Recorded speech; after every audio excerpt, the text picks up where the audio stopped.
حضرت معاویہ صحابی ہیں، کاتب وحی ہیں، حضور کے برادر نسبتی ہیں، صالح ہیں، ام حبیبہ بہن ہے ان کی جو حضور کی زوجہ محترمہ ہے، ان کا مقام بہت بلند ہے، لیکن ہم انہیں خلفائے راشدین میں شامل نہیں کرتے، اس لیے کہ ان کا جو خلافت کو اختیار کرنا یا حکومت اختیار کرنا یہ قبائلی عصبیت کی بنیاد پر تھا، باہمی مشورے کی بنیاد پر نہیں تھا۔ لیکن 20 سال تک ان کا دور حکومت ہے اور کوئی خونریزی نہیں، کوئی غارت گری نہیں، کوئی اختلاف نہیں، کوئی بغاوت نہیں، کوئی جھگڑا نہیں، مدبر اس درجے کے تھے۔ اب آئیے آخری سٹیج آئی، حضرت معاویہ کو مشورہ دیا گیا، مغیرہ ابن شعبہ ایک بزرگ صحابی تھے، کہ دیکھیے جناب امیر، مسلمانوں میں اختلاف ہوا، 4.5 سال 5 سال خانہ جنگی رہی، اب اگر پھر معاملہ آپ کے انتقال کے بعد ایسے ہی چھوٹ گیا تو اختلافات ہوں گے، جھگڑے ہوں گے، مختلف دعوے دار سامنے آئیں گے، جنگیں ہوں گی، پھر دوبارہ جو ہے فساد ہو جائے گا، آپ کسی کو نامزد کر دیجیے۔ اور پھر مشورہ دیا اپنے بیٹے یزید کو نامزد کر دیجیے۔ حضرت معاویہ ریلیکٹنٹ رہے، لیکن اس کے بعد انہوں نے مان لیا اور فیصلہ کر لیا۔ یہاں میں چاہتا ہوں کہ بات سمجھ لیں اچھی طرح، اس معاملے میں اگر آپ حضرت معاویہ کی نیت پر شک کریں گے تو مجھے آپ کے ایمان پر شک ہو جائے گا۔ نیت پر نہیں، غلطی ہو سکتی ہے، صحابی ہیں، نیت غلط نہیں تھی، نیت کیا تھی؟ اور میں سمجھتا ہوں 100% درست تھی کہ اب اتنا پانی گزر چکا ہے پل کے نیچے سے وقت کے دریا میں کہ بارے صحابہ سب رخصت ہو چکے، اب اکثریت 9 مسلموں کی ہے، عصبیتیں بھی ہیں، قبائلی عصبیتیں ختم تو نہیں ہوئی، لہذا جب تک کوئی قبائلی عصبیت پیچھے نہیں ہوگی حکومت کے، حکومت نہیں چل سکے گی۔ یہ ابن خلدون کا لفظ ہے، عصبیت، کوئی چیز جو جوڑے آپ کو۔ تو دینی عصبیت اب کمزور پڑ گئی ہے، اس لیے کہ حضور نے جن کو تربیت دی تھی وہ اب گئے، اکثر و بیشتر گئے۔ اب اگر ایسے ہی چھوڑ دیا گیا اور کوئی قبائلی عصبیت پشت پر نہ آئی تو پھر خانہ جنگی ہوگی، 5 سال تک ہوئی۔ اس بنا پر انہوں نے اسے صحیح سمجھا۔ آپ اختلاف کر سکتے ہیں، صحابہ کی رائے سے اختلاف ہو سکتا ہے، لیکن آپ ان کی نیت پر شک نہیں کر سکتے۔ بہرحال واقعہ کیا ہے تاریخی اعتبار سے کہ یہ 10ویں سال میں نامزد کر دیا یزید کو اپنے بعد خلیفہ کے لیے، ولی عہد۔ اس وقت تقریباً سب نے بات مان لی سوائے 5 افراد کے۔ وہ 5 افراد بہت اہم تھے، بہت اہم۔ ابو بکر اہم ترین آدمی تھے، ان کے بیٹے عبد الرحمن ابن ابو بکر۔ عمر نمبر 2 تھے، عبداللہ ابن عمر۔ زبیر عبداللہ ابن زبیر۔ عباس عبداللہ ابن عباس، اور حسین ابن علی۔ حضرت حسن کا انتقال ہو گیا۔ اہل تشیع کا کہنا یہ کہ زہر دیا گیا، واللہ اعلم، میں کچھ نہیں کہہ سکتا، میں کوئی تاریخ کا محقق اس معنی میں نہیں، میں موٹی موٹی باتیں جانتا ہوں۔ بہرحال انتقال ہو گیا تھا، 5 آدمیوں نے نہیں مانا، لیکن دیکھیے یہ تھی تدبر کی بات حضرت امیر معاویہ کی۔ کوئی دباؤ نہیں ڈالا، کوئی جبر نہیں کیا، کوئی کسی کو نقصان نہیں پہنچایا کہ نہیں مان رہے تو یہ کر دیں، نہیں۔ دیکھیں گے جب وقت آئے گا۔ جب وقت آیا حضرت معاویہ کے انتقال کے بعد، اب ایک صاحب جا چکے تھے، حضرت عبد الرحمن ابن ابی بکر فوت ہو چکے، اب 4 رہ گئے، 3 عبادلہ، عبداللہ ابن عمر، عبداللہ ابن عباس، عبداللہ ابن زبیر، ایک حسین ابن علی رضی اللہ تعالی عنہ اجمعین۔ جب بیعت ہو گئی یزید کی تو اب ان کے درمیان اختلاف ہوا۔ یہ بات اچھی طرح سمجھ لیجئے، تاریخی حقائق، موٹے حقائق کو چھوڑ کر باریکیوں میں جب پڑھتے ہیں تو معاملہ غلط ہو جاتا ہے۔ موٹے حقائق کو سمجھیے، جیسے کہتے ہیں میکرو اکنامکس اور مائکرو اکنامکس۔ میکرو ہسٹری جو ہے، 2 ایک طرف ہو گئے، 2 ایک طرف ہو گئے۔ عبداللہ ابن عباس کی رائے ہوئی کہ اگرچہ یہ غلط کام ہوا ہے، یہ قیصر و کسریٰ کی سنت پر عمل ہو رہا ہے، لیکن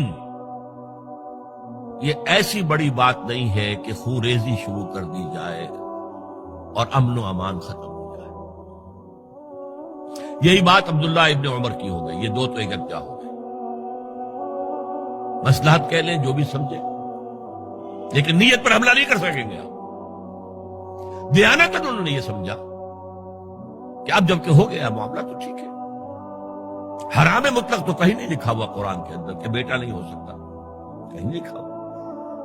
بہرحال ان دو کی رائے یہ ہوئی کہ اگرچہ کام غلط ہے لیکن اتنا غلط نہیں ہے کہ اس کو چیلنج کیا جائے اور اس سے جو ہے خانہ جنگی شروع ہو جائے اور فساد شروع ہو جائے. دو کی رائے یہ ہوئی کہ نہیں، we have to challenge it come what may. Abdullah ابن زبیر، حسین ابن علی رضی اللہ تعالی عنہما یا عنہم، تو یہ دو علیحدہ. ان دو میں اب اختلاف ہوا. عبداللہ ابن زبیر کی رائے یہ تھی کہ یہی مقیم رہو مکے میں، حجاز میں، مکے اور مدینے میں، یہاں سے ریزسٹنس موومنٹ ہم شروع کریں گے، کیونکہ یزید کی خلافت تو دمشق میں تھی، بہت دور. حضرت حسین کو خطوط آ رہے تھے کوفے سے. کوفہ حضرت علی کا صدر مقام رہا تھا، اور جن سبائیوں نے فتنہ پیدا کیا تھا حضرت عثمان کے خلاف وہ بھی وہیں آباد تھے. انہوں نے خطوط کا تاتا باندھ دیا، آپ آئیے ہم آپ سے بیعت کریں گے اور کھڑے ہوں گے اور مقابلہ کریں گے اور اس یزید کی حکومت ختم کریں گے. ڈاک کے تھیلے بھرے ہوئے. حضرت حسین نے فیصلہ کیا کوفے جانے کا، بہت روکا. عبداللہ ابن عباس بہت ان سے بزرگ تھے عمر میں، اور ویسے بھی ایک اعتبار سے نانا تھے، ایک اعتبار سے پردادا تھے. حضرت عبداللہ ابن عباس حضور کے چچا زاد بھائی تھے تو نانا ہو گئے کہ نہیں؟ حضور نانا تھے کہ نہیں؟ اور حضور کے چچا تھے حضرت عباس، ان کے بیٹے ہیں. تو اس اعتبار سے حضرت علی رضی اللہ تعالیٰ عنہ کے کیا ہو گئے؟ چچا. بہرحال میں کچھ گڑبڑ کر رہا ہوں اس وقت. وہ دوڑتے جا رہے تھے کہ حسین خدا کے لیے مت جاؤ، خدا کے لیے مت جاؤ، یہ کوفی تمہارا ساتھ نہیں دیں گے. الکوفی لا یوفی، کوفی وفا نہیں کرتا وعدہ. اور خدا کے لیے اگر جانا ہے اپنے گھر والوں کو یہاں چھوڑ دو. بس حضرت حسین پر رضی اللہ تعالی عنہ جو ایک کیفیت تھی، انہوں نے سب باتوں کو نظر انداز کیا. وہاں ہزاروں لوگوں نے مسلم بن عقیل جو حضرت حسین کے نمائندے کی حیثیت سے پہلے گئے تھے، ان کے ہاتھوں پر بیعت کیا. وہ خطوط آ رہے تو اور بھی بات پختہ ہو گئی. ابھی راستے ہی میں تھے کہ پتہ چلا کہ ابن زیاد گورنر بن کر آیا ہے، اور اس نے جو وہاں پر تشدد کیا ہے اور ڈنڈا برسایا ہے، سب بیعت توڑ کے گھروں میں چھپ گئے. اور مسلم بن عقیل جو ہیں وہ بے یار و مددگار شہید بھی کر دیے گئے. حضرت حسین نے ارادہ کیا کہ واپس ہو جائے مدینے کی طرف. اب مسلم بن عقیل کے بیٹے جو ہیں، وہ عرب کی ایک غیرت ہے، ایک آنر جسے آج کل کہتے ہیں، ہم اپنے باپ کا بدلہ لیے بغیر نہیں جائیں گے. اور حضرت حسین کی شرافت اور مروت، یہ لوگ میرے ساتھ آئے تھے، میرا ساتھ دے رہے تھے، اب میں ان کا ساتھ کیسے چھوڑوں؟ بہرحال وہ حادثہ فاجعہ ہو کر رہا، اور اس میں سب سے بڑا سبب جو بنا ہے وہ میں چاہتا ہوں جس کی طرف کسی کی نگاہ نہیں گئی. افسوس یہ ہے کہ میرا اس پر جو کتابچہ ہے سانحہ کربلا وہ آؤٹ آف پرنٹ تھا. کوشش تھی کہ آج یہاں وہ پیش کیا جاتا، مختصر ترین، لیکن آپ دیکھیں گے کہ کلیئر ہو جاتی ہے ہسٹری. دو کتابچے ہیں. شہید مظلوم، میرے نزدیک مظلوم ترین شہید حضرت عثمان رضی اللہ تعالی، اور سانحہ کربلا، بہت بڑا سانحہ، اس میں کوئی شک نہیں. حضرت حسین کا صبر اور مثابرت اور استقلال اور شجاعت یہ مثالی ہے تاریخ کے اندر.